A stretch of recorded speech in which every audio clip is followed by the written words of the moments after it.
Thank you, everyone, and welcome. We can begin the webinar. This is Sabrina Paganoni. I'm here at the HEALEY and AMG Center for ALS at Mass General Hospital. I'm here with our patient navigation team, Catherine Small and Alison Bullitt, as well as our assistant, Jessie. Thank you all for joining. We have been giving this weekly webinar series since 2020, and we're always happy to connect with the entire community. As you know, the main reason really for having this webinar is to provide you with updates, but also importantly, to answer your questions. So feel free to type your questions into the Q&A box. Next slide. Before we get to your questions, we want to provide some updates, but most importantly, I want to start by thanking all of you for being participants, supporters, for wanting to know more about ALS. This trial started in 2020, thinking about people living with ALS, their families and friends, and we really see people living with ALS as partners in research, and people that can help us make progress in ALS. So thank you so much for your participation. We were just looking at the amazing progress of the platform trial. We've had over 1,500 people providing consent to this trial. That's actually incredible since we started, since 2020. And so it's really an army of people that want to make a change and want to change ALS. So thank you for all you're doing for being part of this study. I also want to mention that because we're part of a collaborative network, the platform trial is testing multiple drugs either at the same time or in sequence. We're also collecting data that can be shared, and in particular, data from the placebo group remains in use. And so if one of you participated as a placebo participant in one of the previous regimens, please know that your data is still being used to test new regimens. And so I think that that's incredibly important, because everyone who participates provides a lot of contributions and obviously helps us understand if the particular drug is effective or not. But the impact doesn't stop there. It doesn't stop at the one regimen that you participated in. Because of this platform structure and the opportunities for collaboration and data and sample sharing, the impact of participating in the platform trial extends far beyond one regimen. The data from placebo participants get shared across multiple regimens. And so even if you participated in a previous regimen as a placebo participant, you're actually helping current regimens as well, because the data is also being used. Also, at some point, we will be able to share placebo data and placebo samples from previous regimens, and we're going to do it broadly. We have to, at some point, we have to, so to speak, archive some of this data because at some point the data, kind of is connected to a certain epoch, a certain period. But then at some point, actually, when we archive some of this data in terms of no longer using it for new regimens in the future, then we can actually share them for other research. And why am I saying that? So what this means is that data and samples generated in this trial, once the time is right, and hopefully over the next few months we'll be able to start doing that, can also enhance other ALS research. So the impact extends even beyond the walls of the trial itself, right? It's already a collaborative structure. It's already big sort of teamwork, major teamwork. But even beyond that, we're going to be able to share placebo samples and placebo data to improve ALS research in general. So I think that we're very excited and proud of this, because I think it's it's amazing that we can all work together to benefit all the entire field. And obviously we would not be doing this without the 1,500 people that have enrolled so far, and hopefully we'll have more people enrolling very soon so that we can close out other regimens. And with that, I want to share kind of an update on where we stand with the current regimens. So if you can go to the next slide. We opened in 2020, and since then we've been having these webinars. Every year we've been adding 1 or 2 regimens. Right now in 2024, if you can click one more time, we are enrolling still for F and G. So we have, these are the regimens that are still looking for participants. And so if you are on the line and know anyone who might be interested in participating, we do have more spots available right now. So I would encourage you to consider participating at this time. Next slide. So no matter what regimen you participate in, you are contributing to an efficient way of testing whether a drug works or not and can proceed to the next phase of testing. So we want to provide go, no-go decisions, meaning is the drug safe? Is the drug effective? Does it make sense to even do a phase 3 trial to confirm the efficacy? And so all of this is done within the context of the platform trial. Every regimen is tested for 6 months in a active to placebo comparison, but then people who complete the placebo control period can move on to active treatment extension. The active treatment extension is an integral part of the study, and it's been offered as part of every regimen with different duration, and it's a way to add evidence to the safety and efficacy of the drug. We test efficacy in many ways. We use the ALS functional rating scale, as well as measures of respiratory function, muscle strength, survival, and biomarkers. Next slide. So we're currently enrolling at over 70 sites of the NILS consortium. We do maintain an updated website where you can find enrollment opportunities near you, including the contact information of sites in your area. So use the QR code and the link to access that. Next slide. Right now, for just these most recent regimens, the ones that are open right now, we have screened over 500 people, and so far, a little over 400 have randomized within regimen F or regimen G. And again, we have a few more spots, so please don't hesitate to reach out to us with any questions.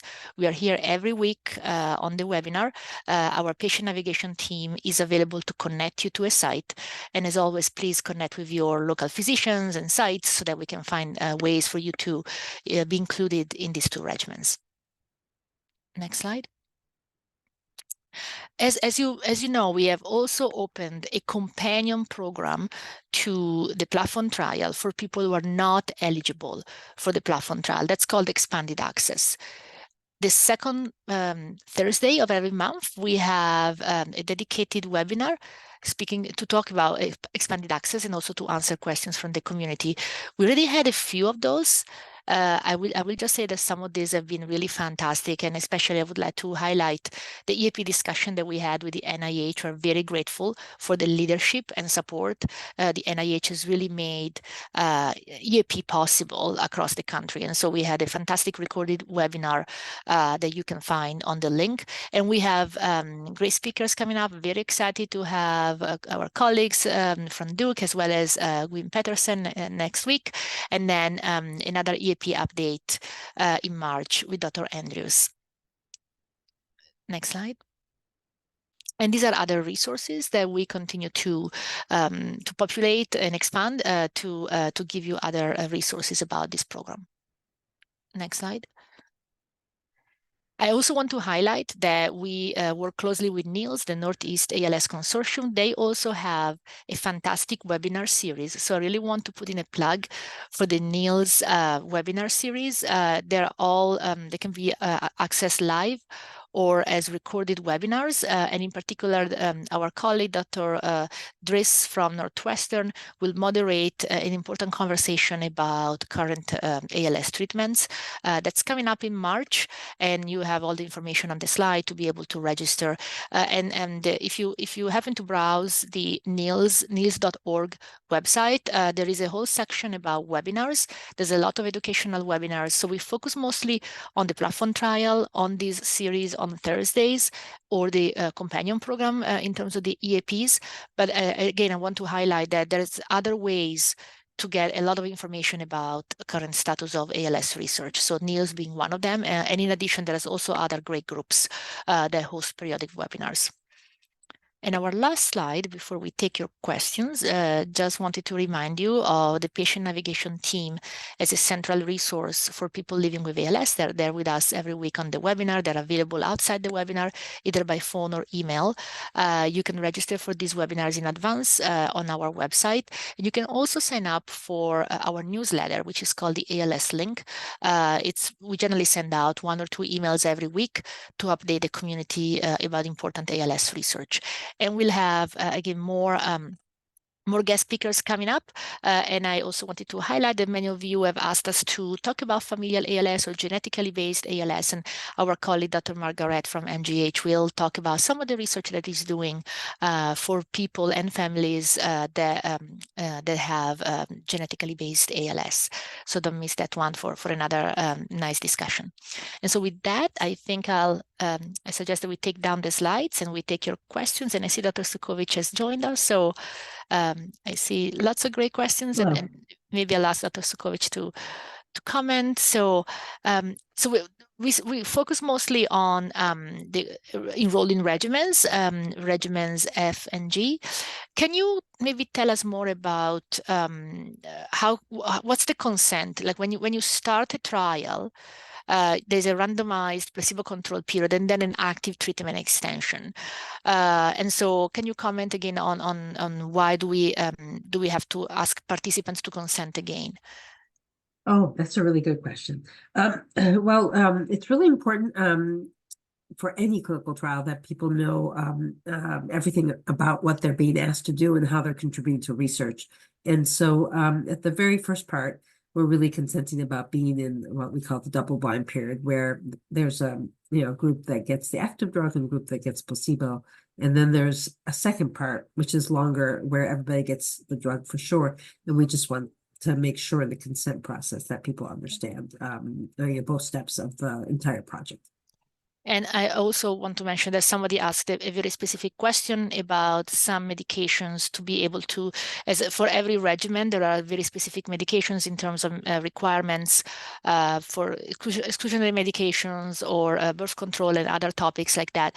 I would ask you to refer to your study team for that and your physician, because this is, there's very specific guidance on all of this. And if they have questions, also they can always reach out to us. We are always, in contact with the sites.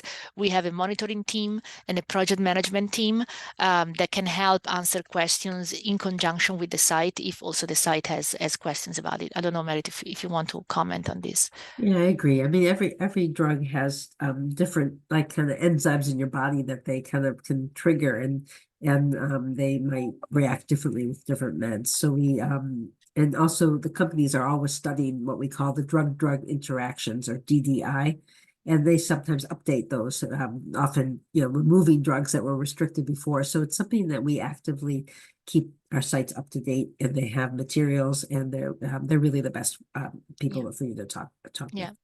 And there's also sometimes new studies that happen in terms of concomitant medications. So the companies, all companies, not just in the platform trial, continue to test their drug in terms of interactions at the metabolic level. And so sometimes new drugs that perhaps were not thought to interact or not to a certain extent come up. And so again, that's why these things are updated on a periodic basis.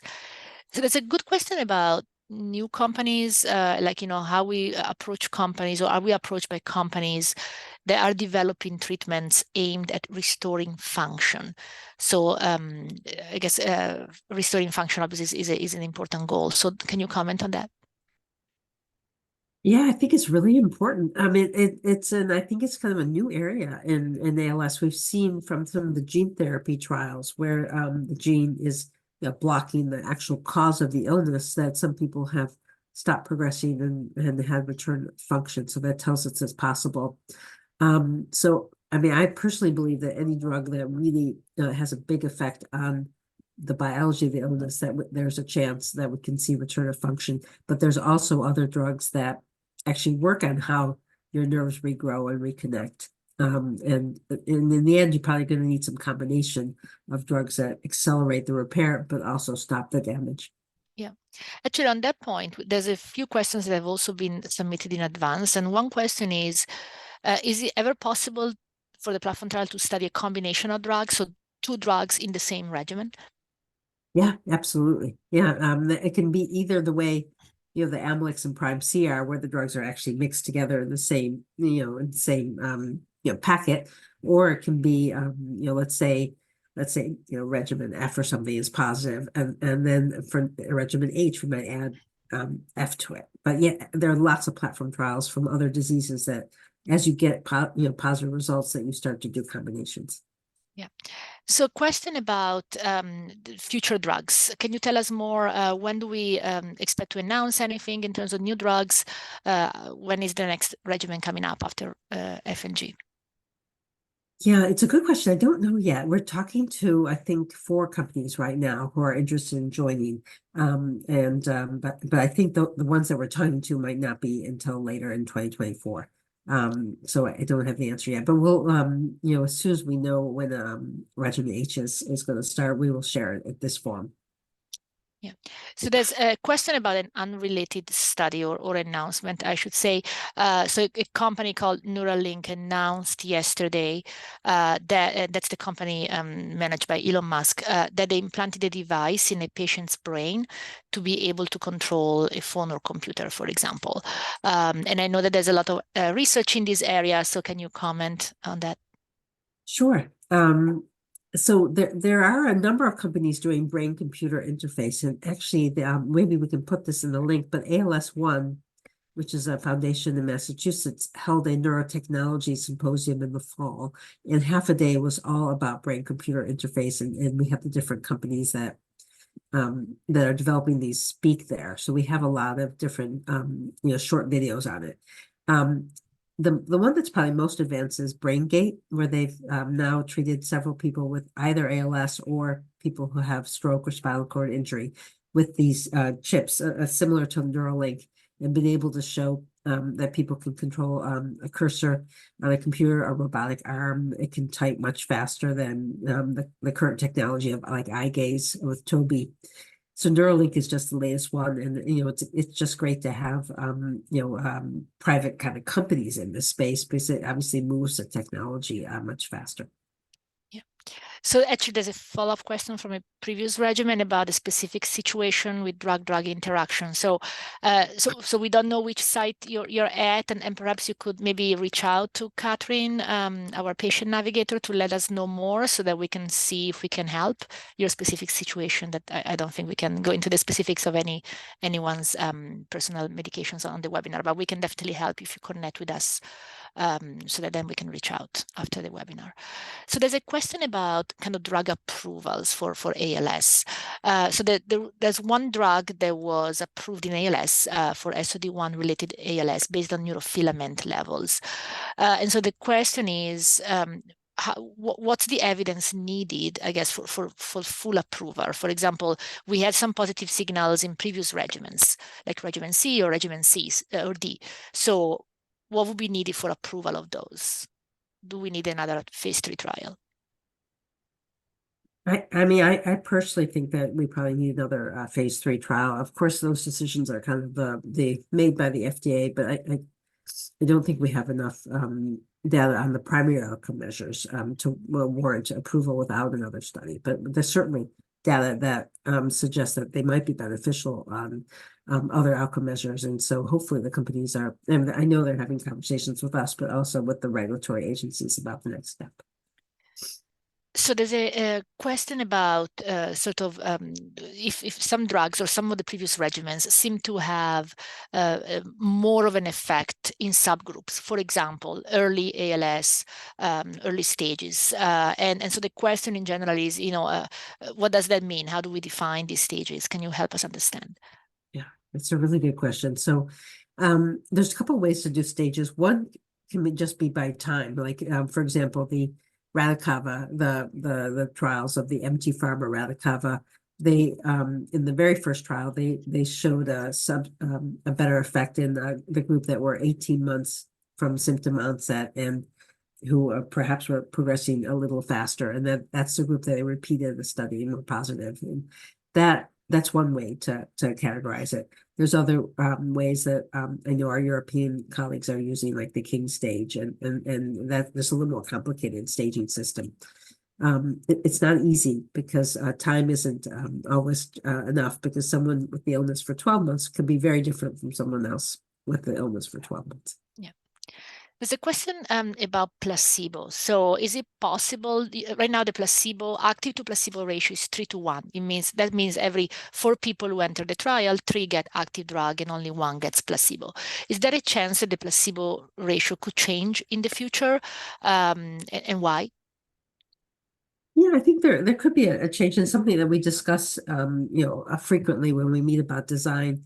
I think one of the key things to think about are if natural history is changing, meaning we're having drugs that work, then it means that we might need to continue to have the 3-to-1, so that with time we still have what we call concurrent placebo data from people concurrently at the same time. So I don't see it imminently changing. But it's always open later if we either through AI or other technologies we can find a way to get very clear results with fewer people on placebo. We're all trying to do that. Yeah. So there's a question from a participant who's in one of the regimens, one of the platform trial regimens right now. Does being in a trial prevent you from participating in expanded access for other drugs? So maybe talking about the two different target populations. Yeah, it's a good question. So yes, it does. So compassionate use, or these EAPs, are really for people who are not eligible for clinical trials, and it's a way to really address a big issue in ALS and other serious illnesses where people want to be in research, they want to contribute, they want to have access, but they can't because maybe the clinical trials have more restrictions. So if someone is in a clinical trial, it's so important they're contributing to figure out if that drug works or not, but it means that they would not be eligible for the compassionate use. Yeah, and I see that there's lots of questions coming in, so I'll try to do my best to take as many as possible. So there's one about the recent ADOR or edaravone trial in the European Union. Can you tell us more about this? Yeah, well, I can try, though we don't have any data. So what I'm telling my patients is, my practice is, if you're on Radicava, the Japanese version, the MT Pharma, is to continue on it until we have the full results, because the European ADOR study was by a different company in a different formulation. So it's the same raw drug, the edaravone, but it was made differently. And what we don't know is the bioavailability similar, meaning do you absorb the same amount? We also have not seen any sub-study analyses. So we know with the version from MT Pharma that there was a group that did better early. They haven't shared any of that. All they've shared is a press release that said it didn't meet its primary or secondary. So my understanding is that there's more data that's going to be shared, hopefully, soon. And once we see that, then I think we can give people better advice. But right now, I don't know enough about how similar that drug was to the MT Pharma one to advise people to stop the MT Pharma version. Yeah. But that's my personal opinion. Any final words, Dr. Cudkowicz? Anything you want to share? I just wanted to thank everybody for coming. I mean, I'm so excited about the enrollment rate for F&G and how well the platform trial's going, and that we have some new drugs coming up, hopefully. Excellent. And we'll be here again next week, and happy to take questions then. Thank you. Thank you. Bye-bye.